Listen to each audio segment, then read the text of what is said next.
The radio crackled with static in the dimly lit bunker, and Sarah Chen pressed the headphones tighter against her ears, her hands trembling as she adjusted the frequency dial.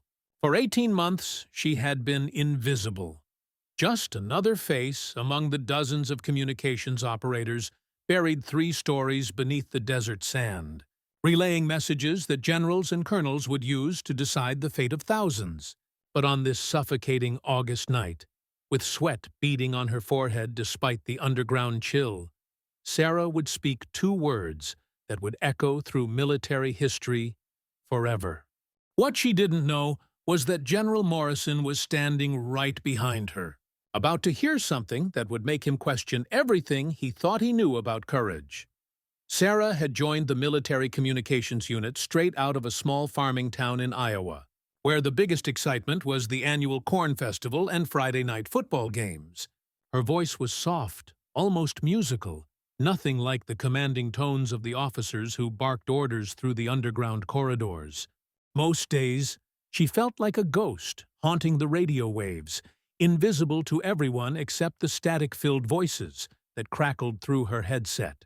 The other operators barely knew her name, and the commanding officers saw her as just another number on the duty roster.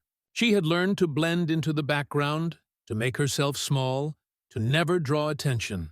But sometimes, in the quiet moments between transmissions, she would dream of doing something that mattered, something that would prove she was more than just the girl who happened to be good with radio frequencies. The night everything changed started like any other. Sarah was monitoring emergency channels during the graveyard shift, her eyelids heavy with exhaustion as she listened to the routine chatter of patrol units checking in across the desert battlefield. The underground bunker hummed with the constant thrum of generators and air filtration systems, a mechanical heartbeat that had become the soundtrack to her life. She was reaching for her coffee cup when a weak signal cut through the static. So faint she almost missed it. The voice was barely a whisper, broken by interference, but she caught fragments.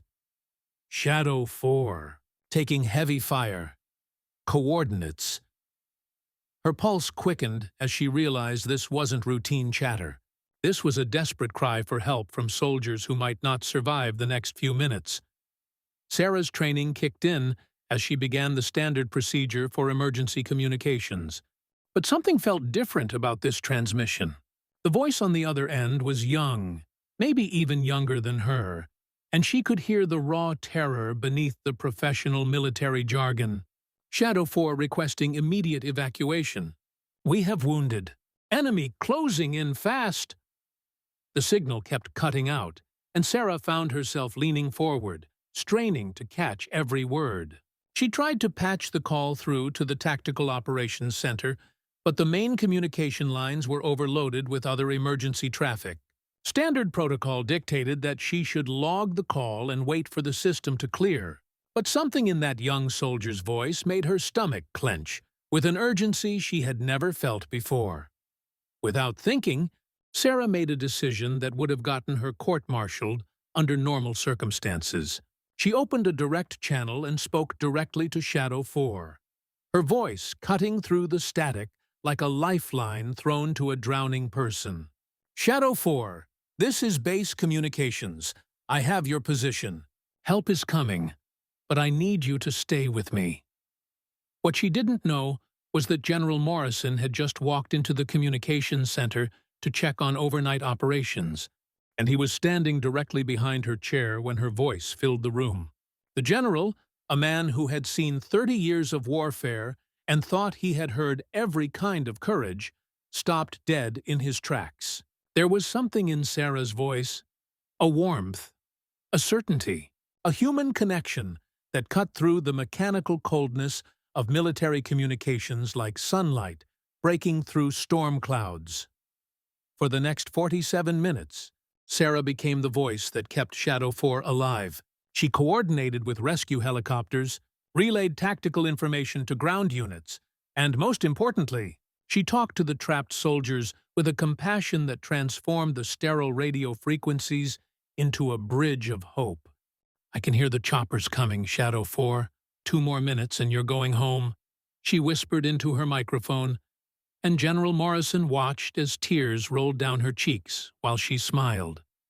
She guided the rescue operation with a precision that impressed the seasoned officers in the tactical center, but it was her humanity that left them speechless. When the young soldier on the other end said, "Ma'am, I don't think we're going to make it," Sarah's voice never wavered as she replied, "Yes, you are. I promise you're going home to your family.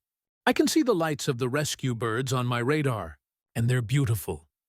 When the final transmission came through, all Shadow 4 personnel safely extracted, the entire communications center erupted in quiet celebration, but Sarah just slumped back in her chair, emotionally drained and still processing what had just happened. General Morrison stepped forward and placed a gentle hand on her shoulder. "Soldier, what's your name?" he asked, his voice softer than anyone had ever heard it. "Communications Specialist Sarah Chen, sir," she replied, suddenly aware that she might be in serious trouble for breaking protocol. The general looked around the room at the other operators, then back at Sarah, and something had changed in his expression. "Specialist Chen, you just saved 6 lives tonight. But more than that, you reminded me why we're really here. Not for strategy or tactics or military precision, but for each other." 3 weeks later, Sarah Chen stood in dress uniform as General Morrison pinned the bronze star on her chest in front of the entire battalion. But the medal wasn't what changed her life. It was the moment she realized that her voice, the one she had always thought was too soft, too gentle for the military, was exactly what those soldiers in Shadow 4 needed to hear in their darkest moment. She had found her place not by becoming someone else, but by being completely, authentically herself when it mattered most. As she looked out at the sea of faces in the audience, Sarah understood that sometimes the greatest courage isn't about being the loudest voice in the room. Sometimes it's about being the voice that refuses to let someone face their darkness alone. And that night, her whispered promise across the radio waves had lit the way home for 6 soldiers who might otherwise have been lost forever.